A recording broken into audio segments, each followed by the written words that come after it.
All right.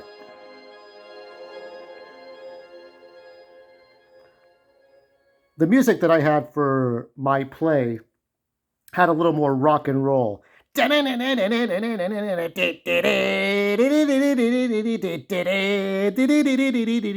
Right? It's had a little more rock and roll to it. But there was some organ music for sure. It's Dracula music. All right.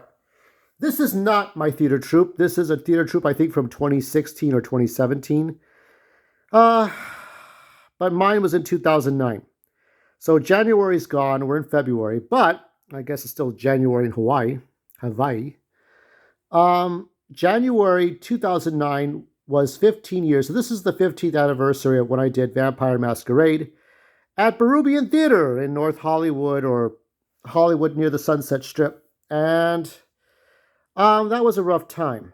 It was a rough time for me. Now, I told the story about how my father was getting in the way of my theater, and it really pissed me off. So that was 1998, and my father died in '02. So I went back to do theater. My mom was bitter about it, but it's like, look, I don't fuck with what other people want to do. Don't fuck with what I do. It's that simple.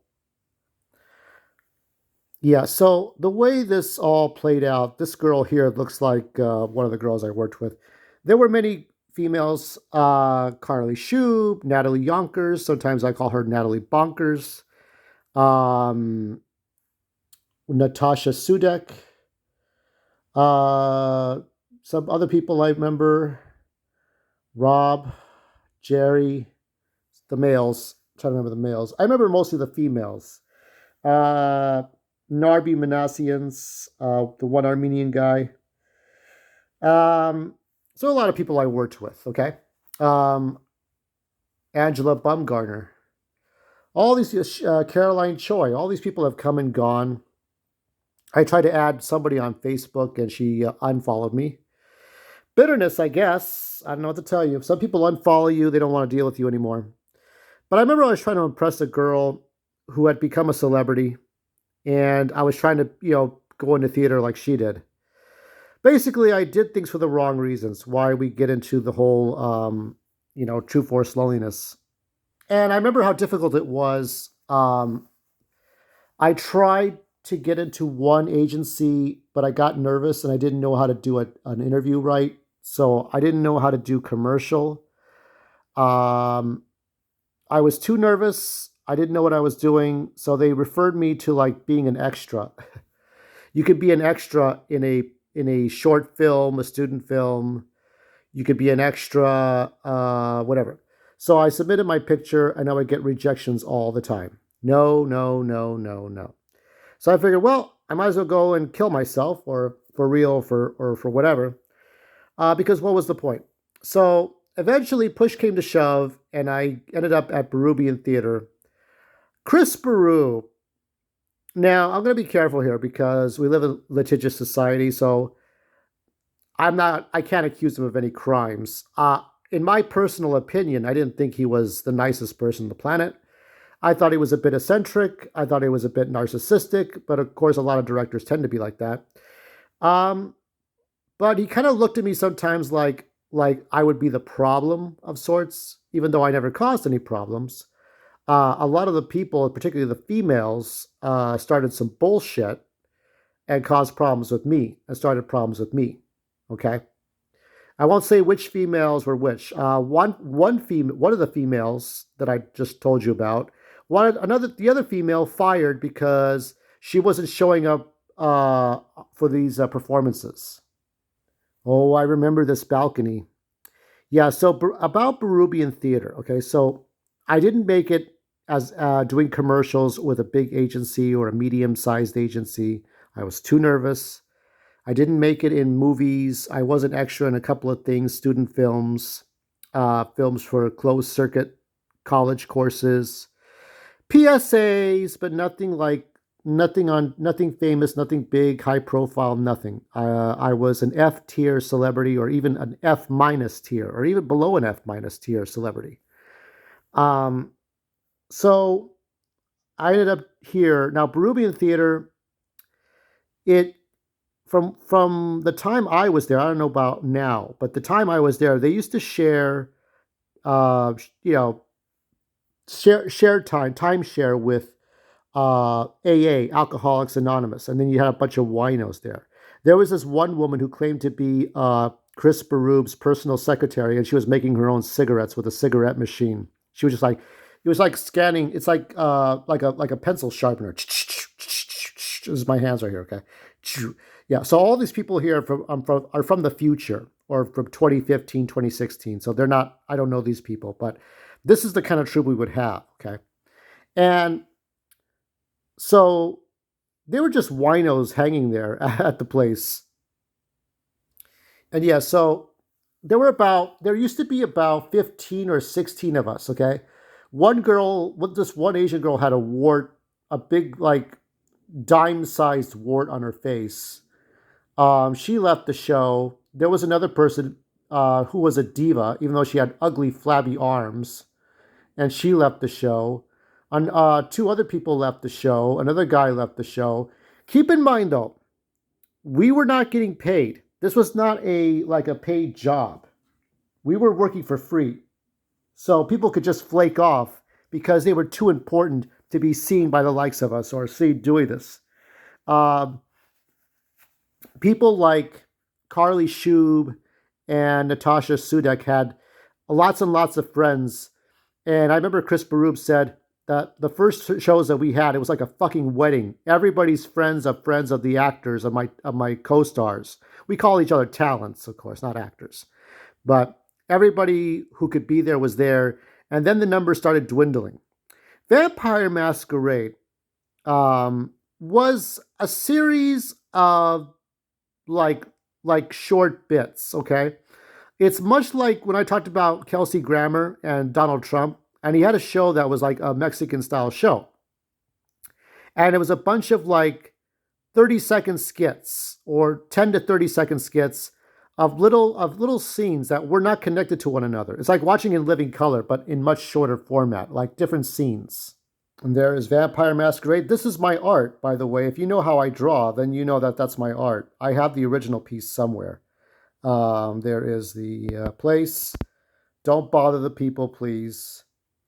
Don't bother them about me. Chances are, Chris Berube, if he remembers my name, then he'll probably see this YouTube video.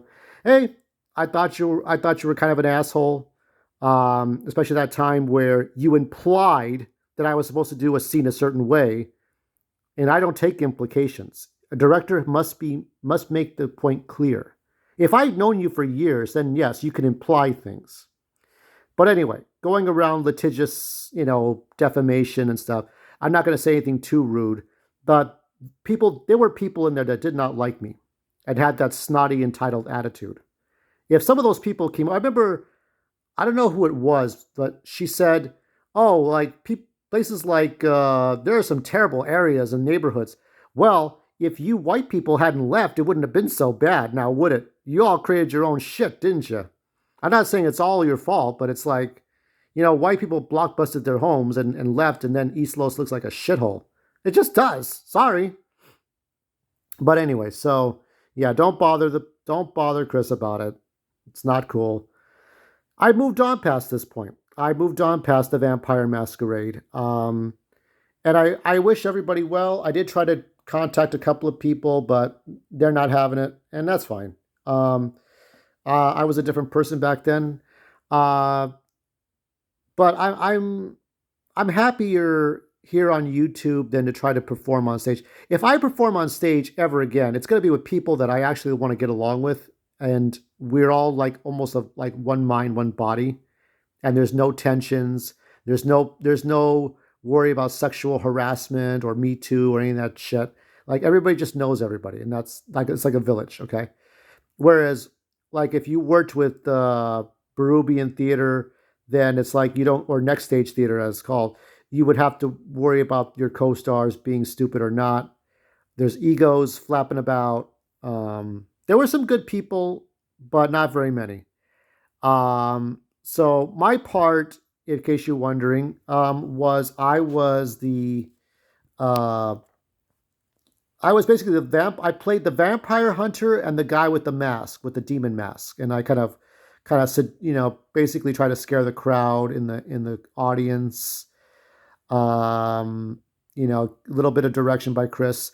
I still remember. I don't know if it's still, but I think next stage is still situated next to a Russian bakery, and if there was too much noise to be made, that bakery would the woman would get mad.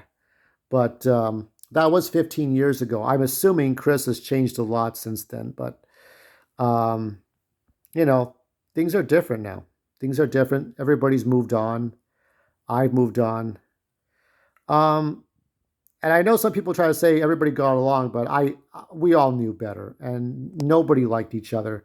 It kind of reminded me of that show Hellcats when I saw the mid-season finale of Hellcats. That's the one Tom Welling produced. There was only one season; it got canceled. But I remember that the characters all betrayed each other, and nobody liked each other when they were on that school bus going home. That's what that felt like with everybody. Like everybody hated each other. There was amnesty. I'm like, I don't need this shit. I don't. So eventually, I moved on to other things. But what I learned, but I'm glad I did the like 15 performances or so. I mean, we started in January, okay, right after Martin Luther King's birthday. We did